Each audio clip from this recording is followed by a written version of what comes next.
Mi nombre es Mireia, tengo 32 años, y hace exactamente 3 semanas escuché a mi propia madre decir que yo era demasiado visualmente ofensiva para ser vista cerca de los nuevos suegros de mi hermana mayor.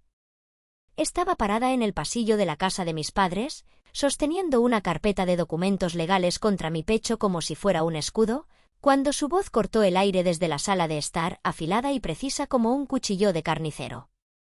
Los suegros de Valeria son la élite de Monterrey, Rogelio.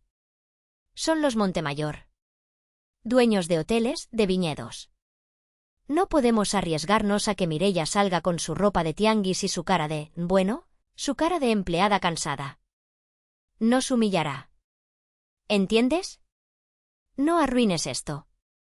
Lo dijo como si yo fuera un problema logístico que debía resolverse, una mancha de humedad en la pared que necesitaban pintar antes de que llegaran las visitas, y no su hija menor.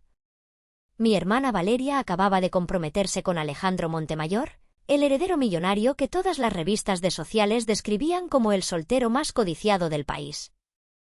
Era el tipo de hombre que ves en los anuncios de relojes en los aeropuertos, y de repente, mi vida tranquila y algo desordenada de gestora de activos en problemas, se convirtió en una amenaza directa para la nueva y brillante imagen de mi familia.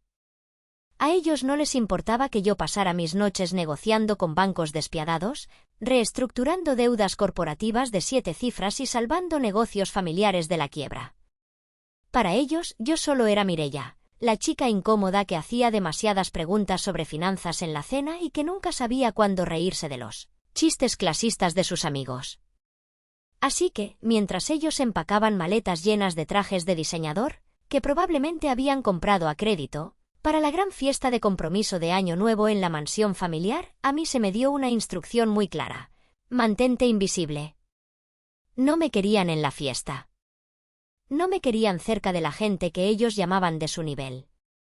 Y definitivamente no querían que nadie supiera que yo era parte de la familia. Lo que ellos no sabían, lo que no podían ni siquiera imaginar en sus sueños más salvajes de grandeza, era que esos mismos suegros de élite, los Montemayor, habían estado trabajando conmigo durante los últimos 6 meses bajo un acuerdo de confidencialidad estricto. Confiaban en mis números para salvar una de sus filiales más importantes. Y la ironía más grande, la que me hacía sonreír mientras conducía mi vieja camioneta hacia la fiesta a la que técnicamente no estaba invitada, era el documento que descansaba en el asiento del copiloto. No era una tarjeta de regalo. No era un discurso de felicitación. Era una escritura notariada, firmada ayer a las 5 de la tarde, que declaraba que la mansión donde se celebraba la fiesta, esa casa que mis padres presumían como el símbolo de su estatus, ya no les pertenecía a ellos. Me pertenecía a mí. ¿Alguna vez te han tratado como la vergüenza de la familia solo para descubrir que eres la única persona que tiene el poder de salvarlos o destruirlos? Quédate conmigo, porque la forma en que esta fiesta pasó de ser mi humillación pública a mi venganza absoluta, es algo que querrás escuchar hasta el último segundo. Recuerdo mirar la invitación física que había llegado a mi departamento 2 días antes. Era pesada, cartulina color crema con letras grabadas en oro real. Hortensia y Rogelio tienen el honor de invitarlo al compromiso de su hija Valeria con Alejandro Montemayor. Mi nombre no aparecía por ninguna parte, ni siquiera como parte de la familia anfitriona. Era una declaración de intenciones. Mi teléfono vibró sobre la mesa de madera barata de mi cocina. Era mi madre. Contesté, poniendo el altavoz mientras me ataba las agujetas de mis botas de trabajo. No tenía intención de usar tacones. Mireia, escucha bien, dijo ella sin saludar. ¿Ya vienes en camino? Necesitamos que llegues antes de las 7. El servicio de catering está hecho un desastre y Valeria está teniendo un ataque de nervios porque el hielo de las esculturas se está derritiendo muy rápido. Suspiré, tomando un sorbo de café negro. Hola, mamá. Estoy bien, gracias por preguntar. Sí, voy en camino. Pero te recuerdo que no soy la organizadora de eventos. Tengo mi propio trabajo. Ay, por favor, no empieces con tus cosas de «tengo trabajo», resopló ella. Podía imaginarla poniendo los ojos en blanco, ese gesto que había perfeccionado durante 30 años. Lo que haces en esa oficina triste no se compara con lo que está pasando hoy. Esta es la noche más importante en la historia de esta familia. Si Valeria asegura este matrimonio, todos subimos de nivel. Así que deja de ser egoísta por una vez en tu vida y ven a ayudar. Y por el amor de Dios, entra por la puerta de la cocina. No quiero que los invitados te vean llegar en esa cosa oxidada que llamas vehículo. Colgó antes de que pudiera responder. Miré el documento en la mesa una vez más. En la parte superior, en letras negras y sobrias, se leía: adjudicación de bienes inmuebles por ejecución hipotecaria. El banco se había cansado de esperar los pagos de mis padres durante 24 meses. Habían puesto la casa en remate a puerta cerrada. Y mi empresa, a través de una de mis subsidiarias, había ganado la puja. Mis padres llevaban 2 años viviendo gratis en una casa que ya no podían pagar, usando el dinero de la hipoteca para financiar los viajes a Europa de Valeria y los autos de lujo de mi padre. Y ahora estaban dando una fiesta de $500,000 en una propiedad que, legalmente, era mía desde hace menos de 24 horas. Tomé la carpeta, tomé mis llaves y salí. Si querían que entrara por la puerta de servicio, entraría por la puerta de servicio. Pero saldría por la puerta grande. Llegué a la mansión justo cuando el sol comenzaba a ponerse, tiñendo el cielo de Monterrey de un naranja quemado que presagiaba calor. La calle estaba llena de autos que costaban más que mi educación universitaria completa: Mercedes, BMW, incluso un Bentley estacionado con arrogancia cerca de la fuente principal. El valet parking, un chico joven con uniforme rojo impecable, me miró con duda cuando detuve mi camioneta pick-up modelo 2015, gris y abollada, frente a la entrada. Bajé la ventanilla. El aire acondicionado de mi camioneta había muerto hace 3 meses, así que sentí el golpe de calor inmediato. Entrega de proveedores por la parte de atrás, señorita, dijo el chico, señalando hacia el callejón de servicio sin siquiera mirarme a los ojos. Antes de que pudiera corregirlo, la puerta principal de la casa se abrió de golpe. Valeria salió disparada, un torbellino de seda color champán y cabello perfectamente ondulado. Se veía hermosa, tengo que admitirlo. Mi hermana siempre tuvo esa belleza fácil, del tipo que hace que la gente quiera perdonarle todo. Pero su rostro estaba contorsionado en una mueca de disgusto puro al ver mi vehículo. «Mireia, ¿qué haces aquí enfrente?», gritó, bajando los escalones con cuidado de no tropezar con sus tacones de 12 centímetros. Llegó a mi ventanilla y golpeó el metal con sus uñas de acrílico. «Te dije específicamente que no aparcaras esta chatarra cerca de los autos de los invitados. Alejandro va a llegar en cualquier momento. Mueve esto. Ahora». La miré con calma. Llevaba una camisa blanca de botones, limpia pero sencilla, y pantalones de vestir negros. Nada de joyas, excepto mi reloj, un Patek Philippe antiguo que había comprado en una subasta de bienes embargados por una fracción de su precio, pero que nadie en mi familia sabía reconocer. Para ellos, si no tenía el logo de una marca de moda gigante, no valía nada. «Hola a ti también, Valeria». «Felicidades por tu compromiso», dije, manteniendo mi voz neutra. «Ahórrate el sarcasmo», siseó ella. Se volvió hacia el valet. «Oye tú, llévate esta cosa y escóndela detrás de los setos del jardín trasero. Donde nadie la vea. Y tú», me señaló con un dedo acusador, «ve a la cocina. Mamá dice que faltan copas para el brindis. Y trata de no hablar con nadie. En serio, Mireia, si alguien te pregunta, di que eres una prima lejana del campo o algo así. No digas que eres mi hermana». Le entregué las llaves al valet, quien me miró con una mezcla de lástima y vergüenza ajena. «Está bien, Valeria. No te preocupes. Nadie sabrá quién soy». Caminé hacia la entrada lateral, pasando por los rosales que mi padre cuidaba obsesivamente para que los vecinos los envidiaran. Al entrar a la cocina, el golpe de olor me detuvo en seco. Era una mezcla de camarones al ajillo, perfumes costosos y estrés. La cocina estaba en caos. Camareros corriendo, chefs gritando órdenes. En el centro de todo estaba mi madre, Hortensia, con un vestido de lentejuelas azul marino que le apretaba demasiado. Estaba regañando a una chica del servicio que parecía estar a punto de llorar. Te dije que las servilletas tienen que estar dobladas en forma de cisne, no de abanico. Esto es una fiesta de clase alta, niña estúpida, no una taquería, gritó mi madre. Entonces me vio. Su expresión cambió de ira a molestia resignada. Ah, llegaste. Por fin dijo, sin un abrazo, sin un beso. Me empujó una bandeja de plata vacía contra el pecho. Deja tu bolso en el cuarto de lavado y ponte a trabajar. Necesitamos que supervises que los camareros no se roben el vino caro. Y por favor, Mireia, arréglate el cabello. Tienes frizz. Pareces una bruja. Me quedé allí, sosteniendo la bandeja fría contra mi estómago, y de repente, el sonido de las copas chocando y el olor a comida cara dispararon algo en mi cerebro. Un recuerdo. Una cicatriz que pensé que ya no dolía. Fue hace 10 años. Estaba parada en esta misma cocina.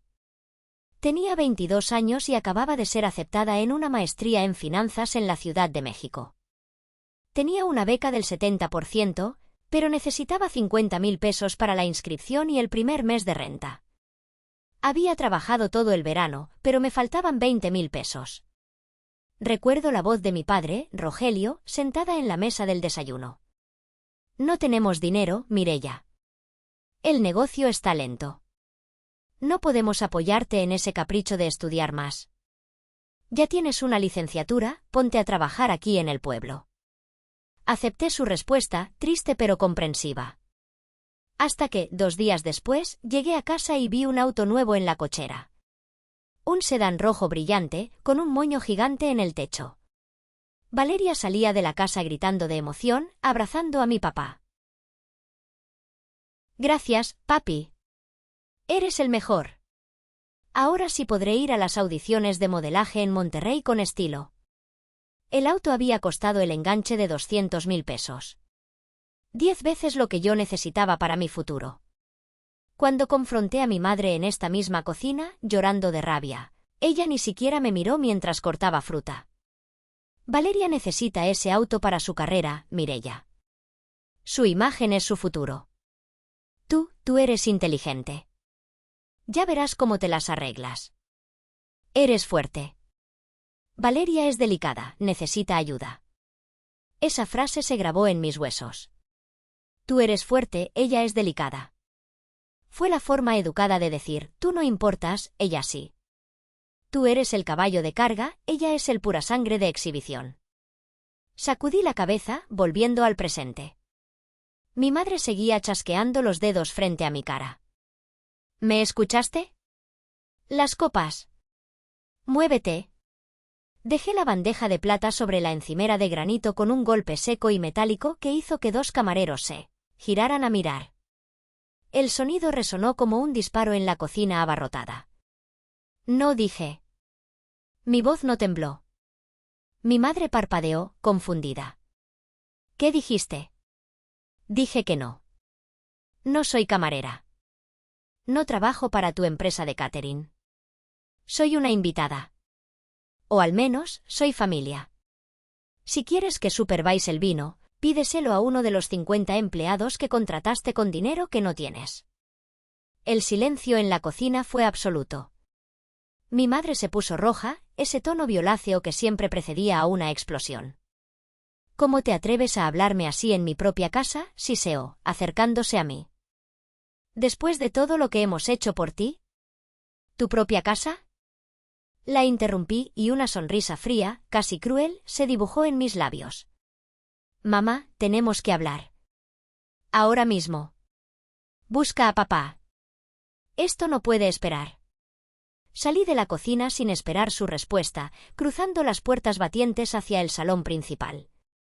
El cambio de ambiente fue drástico. De repente, estaba envuelta en música de violines en vivo, el murmullo de conversaciones educadas y el tintineo de cristal fino. La sala estaba espectacular, tengo que reconocerlo. Candelabros de cristal, arreglos florales de orquídeas blancas que debían costar 1.000 pesos cada uno, y una barra libre con licores premium. Busqué a mi padre, Rogelio. Lo vi cerca de la chimenea, sosteniendo un vaso de whisky y riendo demasiado fuerte con un grupo de hombres en trajes oscuros. Reconocí a uno de ellos, el director del banco local. Me pregunté si el director sabía que mi padre le debía 24 meses de hipoteca a su competencia. Caminé hacia él, decidida.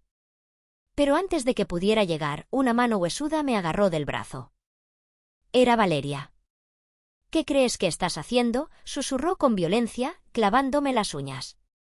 «Te dije que te quedaras en la cocina». Alejandro ya llegó.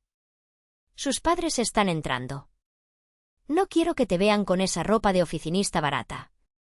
Me solté de su agarre con un movimiento brusco. Suéltame, Valeria. No estoy aquí para arruinar tu fiesta. Necesito hablar con papá sobre un asunto legal urgente. ¿Legal? Ella soltó una carcajada estridente, echando la cabeza hacia atrás.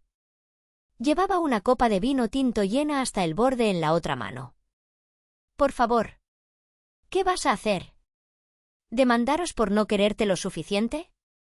Eres patética, Mireia. Siempre has tenido celos de mí.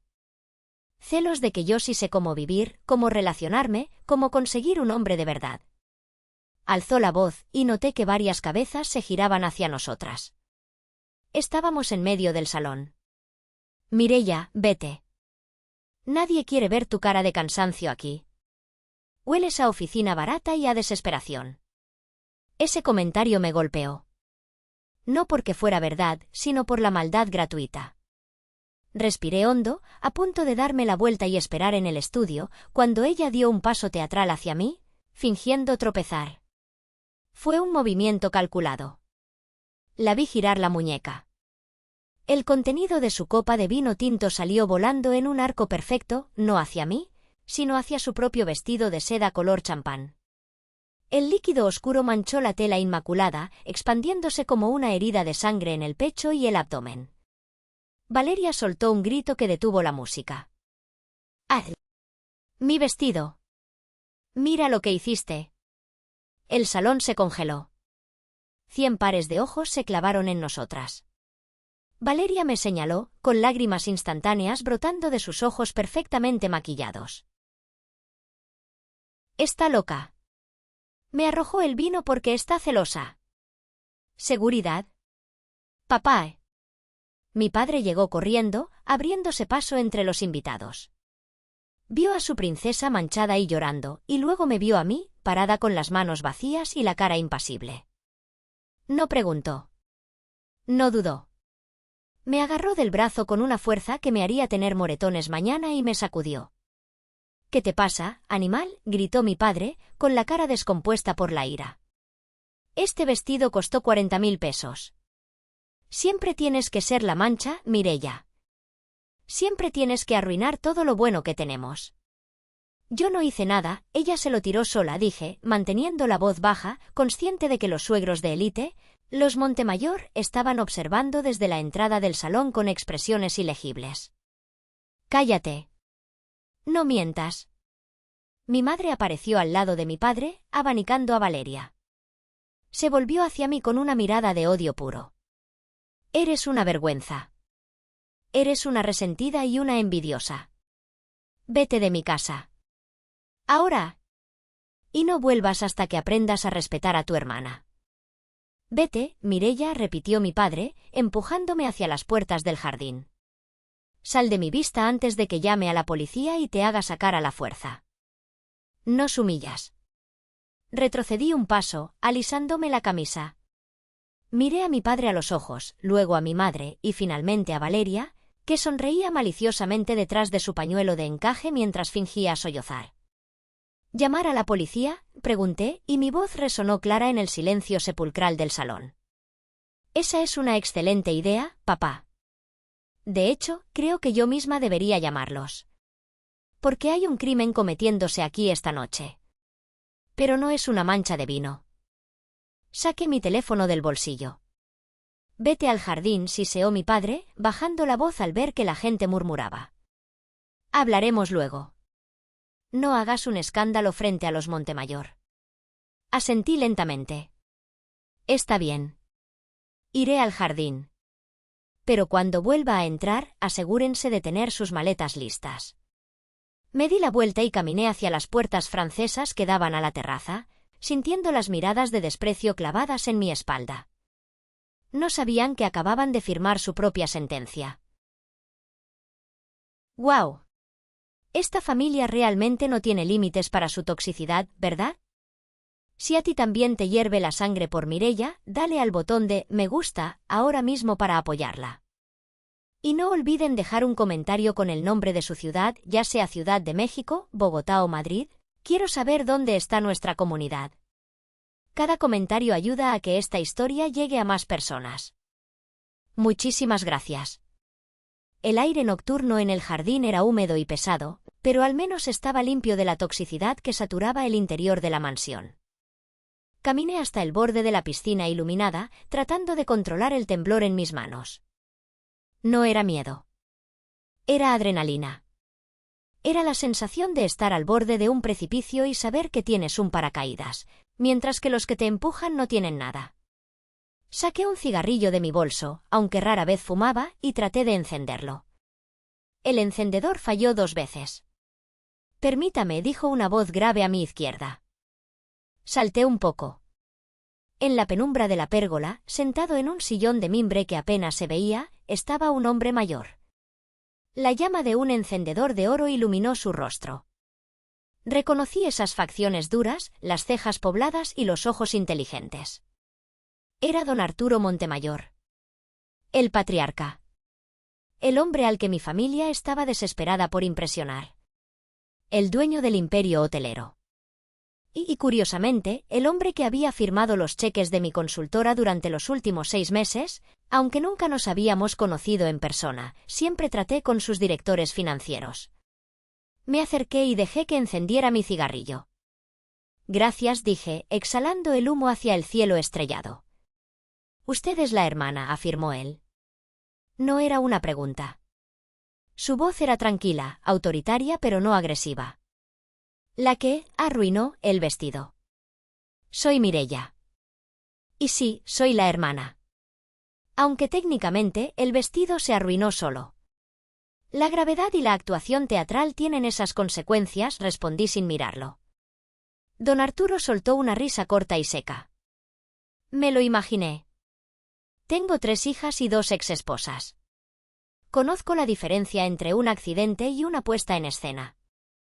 Esa chica, Valeria, tiene mucho talento para el drama. Mi hijo Alejandro está cegado por sus pestañas postizas, pero yo veo lo que hay detrás. Me giré para mirarlo. ¿Y qué ve, don Arturo? Él dio una calada a su puro. Veo una casa que huele a desesperación financiera cubierta con perfume barato. Veo a un padre, Rogelio, que me ha intentado vender una oportunidad de inversión en tierras fantasmas, 3 veces en la última hora. Y veo a una madre que mira mi reloj como si quisiera empeñarlo. Se detuvo y me miró fijamente. Y luego la veo a usted. La única persona en esta fiesta que no está tratando de venderme nada. Y curiosamente, la única que parece saber cuánto cuesta realmente todo esto. Sonreí. Fue una sonrisa genuina. Más de lo que imagina, señor. Sé exactamente cuánto cuesta. Hasta el último centavo de interés moratorio. Don Arturo levantó una ceja. ¿Interés moratorio? En ese momento, mi teléfono vibró en mi bolsillo con 3 mensajes consecutivos. Lo saqué. Eran del licenciado Garrido, mi abogado de confianza. Mensaje 1. Estamos en la entrada del fraccionamiento. La seguridad no nos dejaba pasar, pero mostramos la orden judicial. Mensaje 2. Llevo los documentos originales y las copias certificadas. Mensaje 3. La policía municipal nos acompaña para garantizar el desalojo pacífico. Estamos a 2 minutos. Guardé el teléfono y miré la mansión iluminada. A través de los ventanales, veía a mi madre brindando, sonriendo con esa falsedad ensayada. Veía a Valeria abrazada a Alejandro, susurrándole al oído, probablemente mentiras sobre mí. Don Arturo, dije suavemente. ¿Le gusta esta casa?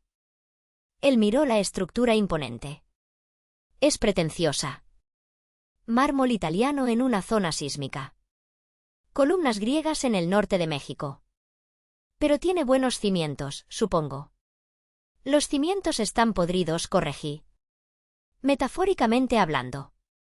Sabe, señor Montemayor, a veces la gente construye castillos en el aire sin darse cuenta de que la tierra debajo ya fue vendida. Él me estudió con una intensidad nueva, como si estuviera resolviendo un rompecabezas complejo. ¿Quién es usted realmente, Mireya? Mi director financiero, el joven Suárez, me habla maravillas de una consultora externa que salvó nuestra cadena en la Riviera Maya. Una mujer que ve los números como si fueran Matrix, según él. Se llama M. Bennett en los informes. Mireya Bennett, completé. Ese es mi segundo apellido. El apellido de mi abuela materna. El único que uso profesionalmente. Los ojos de don Arturo se abrieron de par en par. La comprensión le golpeó como un tren. Dejó caer su puro en el cenicero. ¿Usted? ¿Usted es la consultora Bennett? ¿La que reestructuró nuestra deuda de $40 millones el mes pasado? La misma, asentí. Y lamento decirle, don Arturo, que esta noche no solo vine a celebrar el compromiso de su hijo. Vine a cobrar una deuda mucho más personal. Antes de que él pudiera responder, un destello en el interior de la casa captó mi atención. Valeria estaba pasando cerca de la ventana. Se había cambiado el vestido manchado por uno nuevo, plateado y escotado. Pero no fue el vestido lo que hizo que mi sangre se helara. Fue lo que llevaba en el cuello. Brillando bajo la luz de los candelabros, había un collar de perlas negras. Perlas de Tahití montadas en oro blanco antiguo. Era el collar de mi abuela. El collar que había desaparecido de mi caja fuerte en mi departamento hace 2 semanas, cuando le di una copia de mis llaves a mi madre para que regara mis plantas mientras yo estaba de viaje de negocios. Sentí una calma fría descender sobre mí. Ya no se trataba de dinero. Ya no se trataba de la casa. Se trataba de una violación sagrada. Habían entrado a mi santuario, me habían robado y ahora lo exhibían como un trofeo. Me va a disculpar, don Arturo, dije, apagando mi cigarrillo con fuerza. Pero creo que el espectáculo principal está a punto de comenzar. Mireya, dijo él, poniéndose de pie, con un brillo de respeto y anticipación en sus ojos. ¿Necesita ayuda? No, señor. Solo necesito que se siente en primera fila y disfrute. Y tal vez, que evite que su hijo cometa el error financiero más grande de su vida casándose con mi hermana. Me di la vuelta y caminé hacia las puertas francesas. A lo lejos, vi las luces azules y rojas de una patrulla de policía reflejándose en los árboles de la entrada. Ya era hora. El sonido de las sirenas se detuvo justo en la entrada principal, pero las luces giratorias, rojas y azules, continuaron bailando sobre las paredes de estuco de la mansión, creando un efecto estroboscópico casi violento que contrastaba con la suave iluminación ámbar de la fiesta. Empujé las puertas francesas y volví a entrar al salón. Esta vez, no caminaba con la cabeza gacha. Caminaba con la columna recta, mis pasos resonando en el mármol con un ritmo militar. A mi izquierda, el licenciado Garrido, un hombre de 50 años con cara de pocos amigos y un maletín de cuero desgastado, caminaba a mi par. Detrás de nosotros, 2 oficiales de la policía municipal, con sus uniformes oscuros y las manos descansando casualmente cerca de sus cinturones, completaban la comitiva. La música de la orquesta de cuerdas se detuvo de golpe, desafinando en una nota agria.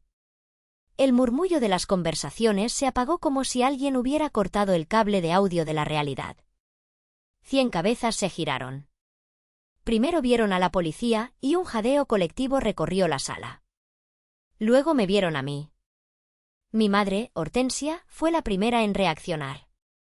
Soltó la copa que sostenía, afortunadamente ya vacía, y se abrió paso entre la multitud como un rompehielos histérico. «Mireya». «¿Qué has hecho?», gritó, su voz rompiéndose en una octava que lastimaba los oídos.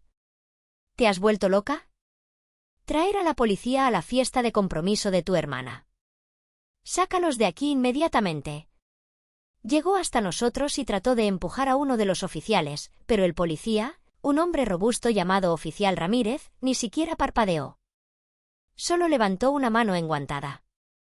«Señora, le sugiero que mantenga la distancia y baje la voz», dijo Ramírez con esa calma aburrida de quien ha visto demasiados dramas domésticos. «No me diga qué hacer en mi propia casa», chilló ella, volviéndose hacia mi padre. «Rogelio, haz algo. Tu hija ha perdido la cabeza por los celos». Rogelio, mi padre, se acercó tambaleándose ligeramente. El whisky había hecho efecto, pero el miedo en sus ojos era sobrio y claro. Él sabía. En el fondo, él sabía que este día llegaría, aunque probablemente nunca imaginó que sería hoy. «Oficiales», dijo mi padre, tratando de sonar autoritario pero fallando estrepitosamente. «Debe haber un error. Esta es una fiesta privada. Mi hija menor tiene problemas emocionales. A veces actúa de forma irracional para llamar la atención. Les pagaré por su tiempo, pero por favor, retírense». El licenciado Garrido dio un paso adelante. Colocó su maletín sobre una mesa auxiliar, apartando sin miramientos un arreglo floral de orquídeas que valía más que su traje. «Buenas noches, señor Rogelio», dijo Garrido. Su voz era seca, carente de emoción, pura burocracia hecha carne. «No hay ningún error. Y definitivamente no hay problemas emocionales aquí. Solo hay problemas legales. Graves problemas legales». Abrió el maletín. El sonido de los broches metálicos, clic-clac, resonó como el amartillar de un arma en el silencio del salón. Valeria se había quedado petrificada junto a la mesa del pastel de 5 pisos. Alejandro Montemayor la sostenía por la cintura, pero su expresión había pasado de la adoración a la confusión y la sospecha. Don Arturo, que había entrado silenciosamente desde el jardín detrás de mí, se cruzó de brazos y se apoyó en una columna, observando. «¿De qué está hablando este tipo?», preguntó Valeria, su voz temblorosa pero aún cargada de esa arrogancia habitual. «Papá, diles que se vayan. Están arruinando mi noche». «Nadie va a irse, Valeria», dije yo. Mi voz sonó tranquila, amplificada por la acústica del salón. «El licenciado Garrido está aquí para ejecutar una orden de desalojo.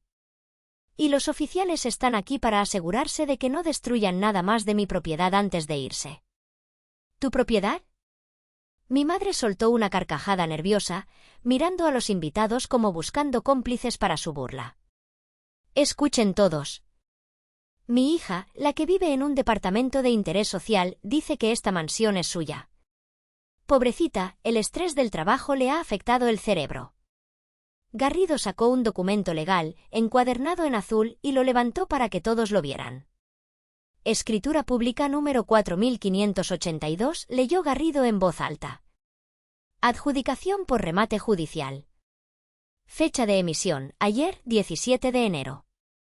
Propietario anterior, Banco Nacional del Norte.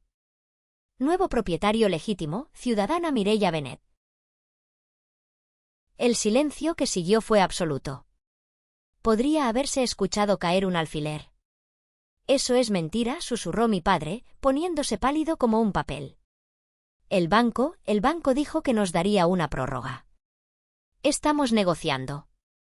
«El banco se cansó de sus mentiras hace 6 meses, Rogelio», respondí, mirándolo directamente a los ojos.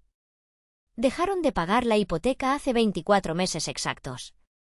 2 años. 2 años viviendo gratis, usando el dinero de los pagos para comprar autos, vestidos y viajes.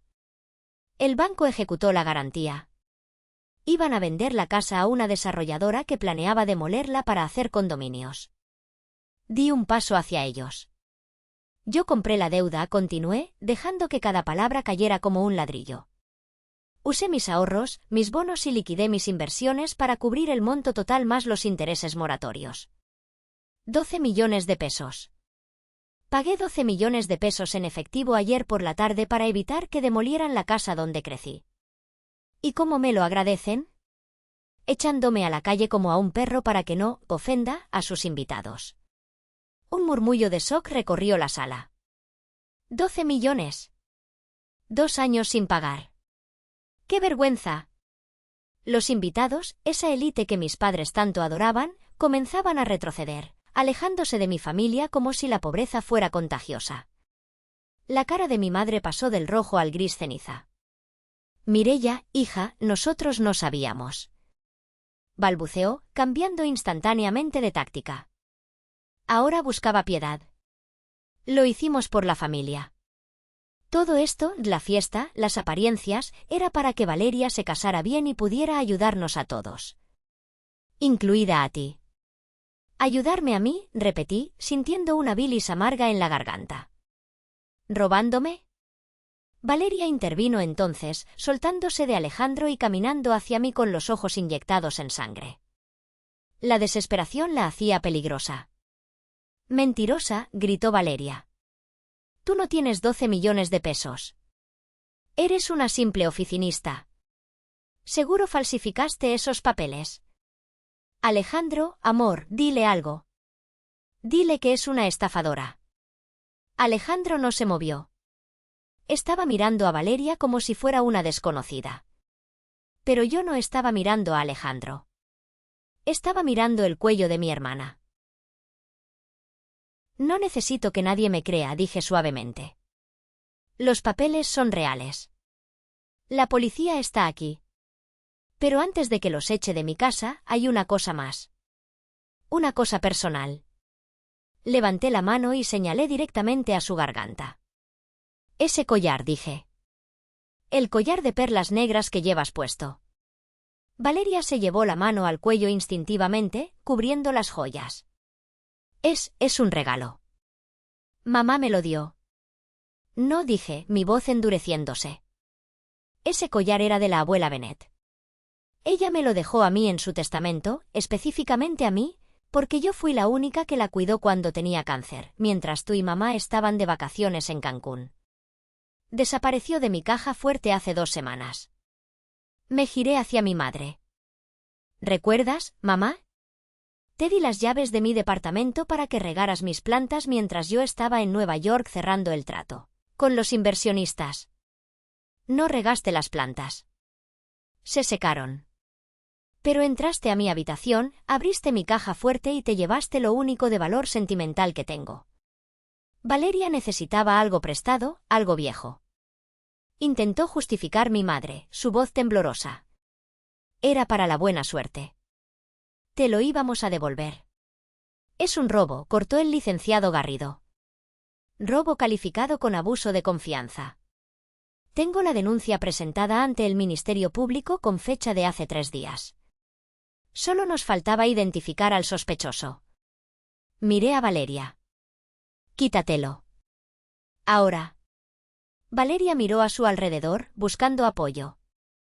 Pero nadie la miraba con simpatía. Los invitados la miraban con morbo, con asco. Sus amigas, esas chicas ricas con las que se tomaba fotos para Instagram, estaban susurrando y riéndose detrás de sus manos. «No puedes hacerme esto enfrente de todos», sollozó Valeria, lágrimas negras de rímel corriendo por sus mejillas. «Mireia, por favor. Es mi noche». «Tu noche terminó en el momento en que me llamaste vergüenza», respondí implacable. «Quítatelo o le pediré al oficial Ramírez que te lo quite y te lleve detenida por posesión de artículos robados». Con manos temblorosas, Valeria desabrochó el collar. El cierre hizo un pequeño clic. Me lo tendió. Lo tomé, sintiendo el calor de su piel en las perlas frías, y lo guardé en mi bolsillo. «Gracias», dije. Luego me giré hacia la multitud. Se acabó el espectáculo. Tienen 30 minutos para desalojar mi propiedad. Cualquiera que permanezca aquí después de las 10 de la noche será acusado de allanamiento de morada. El caos estalló, pero fue un caos silencioso y apresurado. Los invitados no esperaron. Agarraron sus bolsos, sus abrigos de piel y salieron casi corriendo hacia la puerta, evitando hacer contacto visual con mis padres. Nadie se despidió. Nadie agradeció la cena. Solo querían huir del desastre. Alejandro Montemayor se quedó parado en medio del salón vacío. Miró a Valeria, quien estaba llorando en el sofá, con el vestido manchado de vino y sin el collar. «Alejandro», gimió ella, extendiendo una mano. Amor, por favor, déjame explicarte. Mireia está loca, ella. Alejandro negó con la cabeza lentamente. No, Valeria. Ella no está loca. Ella es la única persona honesta en esta sala. Se quitó el anillo de compromiso de su propio dedo, un anillo de familia que le había dado a Valeria simbólicamente antes de darle el oficial, y lo puso sobre la mesa. No puedo casarme contigo, dijo él, con la voz rota pero firme. Podría haber perdonado que fueran pobres. El dinero no me importa. Pero la mentira, el robo a tu propia hermana, la crueldad. Eso no lo perdono. Mis padres tenían razón sobre ti. Valeria soltó un grito desgarrador, cayendo de rodillas. No. No me puedes dejar. Todo esto es culpa de ella. Don Arturo se separó de la columna y caminó hacia mí. Ignoró completamente a mis padres y a Valeria. Se paró frente a mí y me tendió la mano.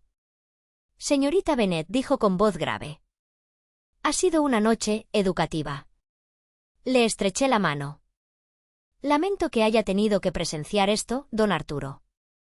Al contrario, sonrió él levemente. Me ha ahorrado un divorcio costoso para mi hijo en el futuro.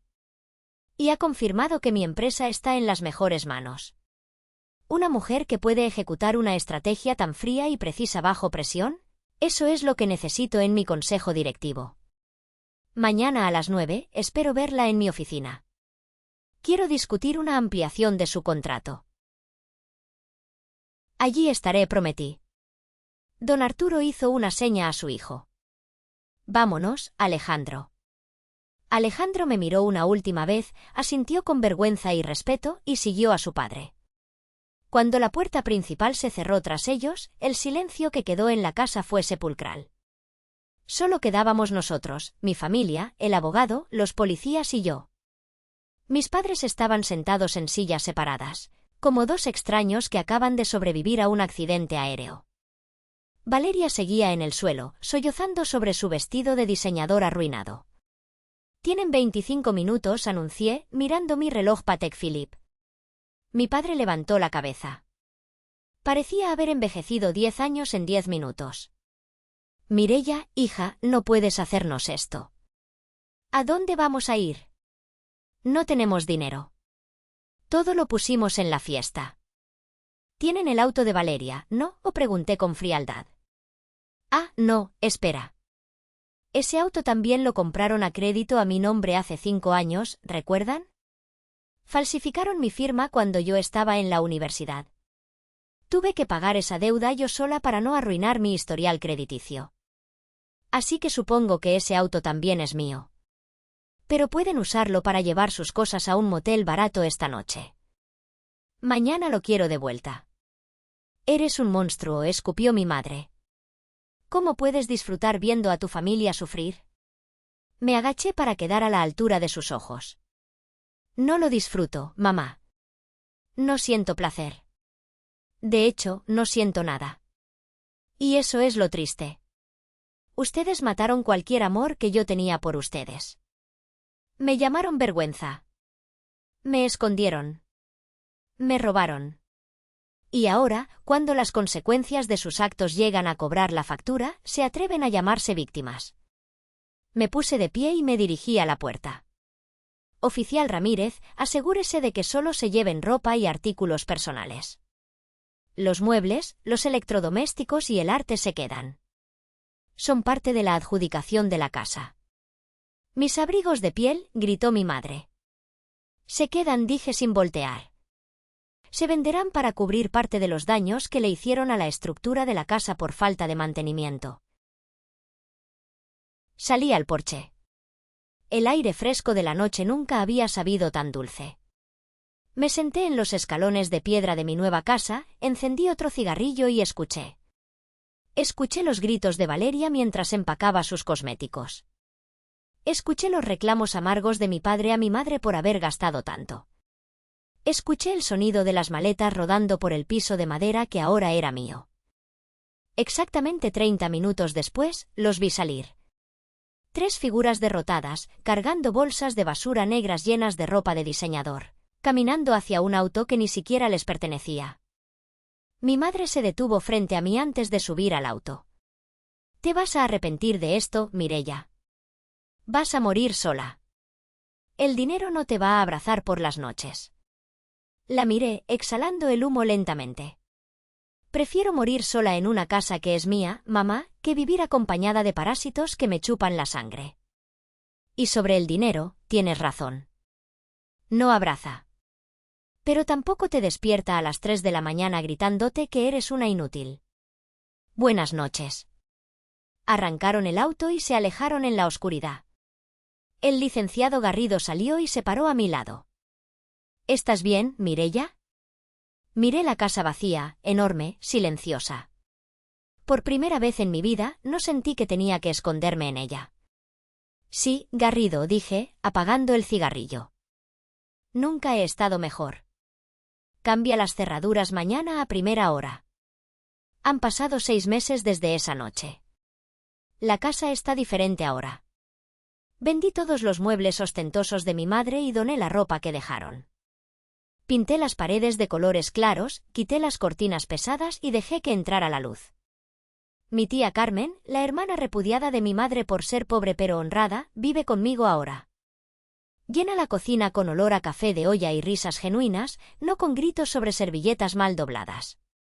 Valeria intentó demandarme, pero ningún abogado quiso tomar su caso cuando vieron las pruebas del robo y el fraude. Escuché que está trabajando de recepcionista en un gimnasio y viviendo con una amiga. Mis padres se mudaron a un departamento pequeño en las afueras. Me llaman a veces, pidiendo dinero, llorando, prometiendo que han cambiado. No contesto. Mi carrera despegó. Don Arturo cumplió su palabra y ahora soy socia en su firma. Pero el mayor éxito no es el dinero ni el puesto. El mayor éxito fue esa noche, sentada en los escalones, entendiendo finalmente cómo funciona el karma. El karma no es una fuerza mística que cae del cielo.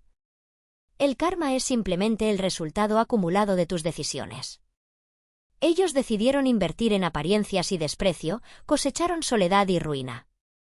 Yo decidí invertir en mí misma y en la verdad, coseché libertad. A veces me pregunto si fui demasiado dura. Si debí haberles dado un mes, una semana. Pero luego miro el collar de perlas negras en mi tocador, seguro y recuperado, y recuerdo la voz de mi padre diciéndome escóndete. Y sé que hice lo correcto. ¿Y tú? ¿Qué hubieras hecho en mi lugar? ¿Habrías perdonado a una familia que te robó y te humilló solo por ser sangre? ¿O crees, como yo, que la familia se gana con lealtad y no solo con ADN? Déjame tu opinión en los comentarios. Quiero leerte. Y si esta historia te hizo sentir que la justicia a veces tarda pero llega, por favor dale like al vídeo y suscríbete al canal. Ayúdanos a seguir contando las verdades que nadie más se atreve a decir. Hasta la próxima.